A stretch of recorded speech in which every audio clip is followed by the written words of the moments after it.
Bonjour et bienvenue à tous sur la plateforme 224 QHCC officielle. Comme du quotidien, nous faisons une réunion de sécurité sur un thème d'actualité de notre chantier. Notre thème du jour, les gestes répétitifs. Dans le souci d'atteindre notre objectif de zéro accident dans le projet de construction, je me fais le devoir de choisir ce thème, les gestes répétitifs qui exposent tout le personnel au danger des troubles musculo-squelettiques. Le travail répétitif est caractérisé par la répétition des mêmes gestes à une cadence élevée, contraignante et obligatoire.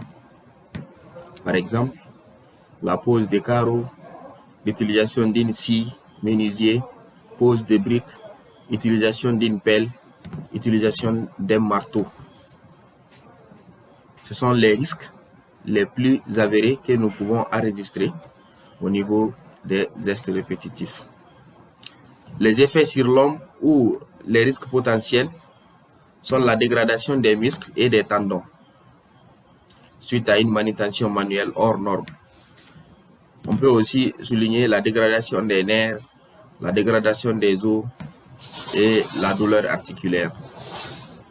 Les facteurs aggravants sont divers et variés. Nous pouvons citer la vibration du corps due à l'exposition ou l'utilisation des machines générant la vibration, comme un compacteur ou un vibrateur de béton, même une voiture défaillante, d'où la nécessité des différents amortisseurs. Le travail à froid, c'est un facteur aggravant.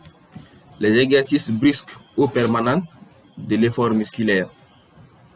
C'est pourquoi, dans notre vidéo précédente, nous avons parlé d'un sport, c'est-à-dire que d'un petit sport, d'un petit réchauffement musculaire avant le début de tous les travaux, pour éviter les troubles musculo-squelettiques ou la chute d'objets sur le personnel intervenant dans le chantier. Donc, les postures contraignantes et les travaux de nuit, ce sont les facteurs les plus aggravants des gestes répétitifs. Mais comme il n'y a pas un problème qui n'a pas de solution, nous pouvons prévoir ceci. Accepter la rotation des équipes. C'est la première mesure de prévention. Surtout si le geste peut se répéter 40 fois par minute. Comme l'utilisation des marteaux.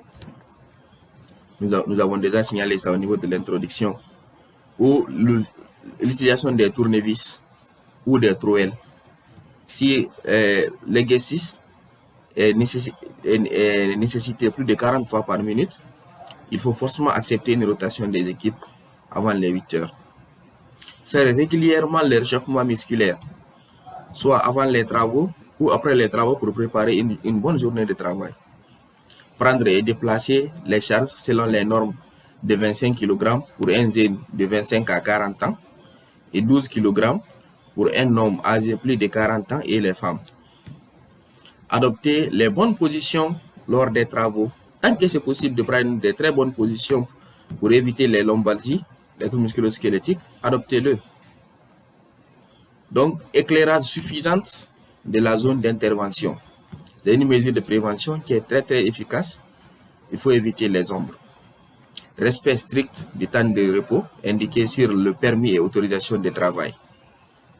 Et vu que vous êtes exposé au soleil, boire suffisamment d'eau de rafraîchissement. Donc, par rapport à notre temps prévu pour notre réunion de sécurité, à bientôt pour une nouvelle vidéo dans un nouveau thème. Je vous remercie.